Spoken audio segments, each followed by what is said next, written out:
చూడండి, మా ఇంట్లో ఒక అలవాటు. మేము పొద్దున్నే ఏం చేసినా దేవుడికి ఫస్ట్ మా గురువుకు పెట్టే అలవాటు అనమాట. మా అమ్మాయి దోశ ఎత్తుకొని పోయి దేవుడికి పెడుతూ ఉంది. చూడండి,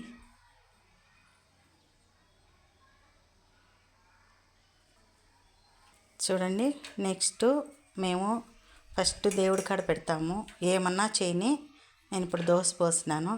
ఇప్పుడు పీసులు చేసుకుంటుంది మా అమ్మాయి. ఇది కాకి ఎత్తుకుపోయి పెడుతుందన్నమాట. ఎప్పుడైనా సరే మేము ఇటు చేస్తామన్నమాట. రోజు ఏది చేస్తే అది దేవుడికైనా, దేవుడికి ఫస్ట్, సెకండ్ కాకి. చూడండి, అక్కడ పెట్టేస్తుంది, కాకి పెడుతుంది. ఒక్కోసారి కాకులు ఈడిగా వచ్చేసి ఉంటాయి, ఒక్కోసారి ఉండవు, మళ్ళా తినేసి వెళ్ళిపోతాయి. అంతా కింద పడుతుంది నాన్న, కింద పడకన్నా పెట్టు, ఎత్తి పీస్ పైన పెట్టు.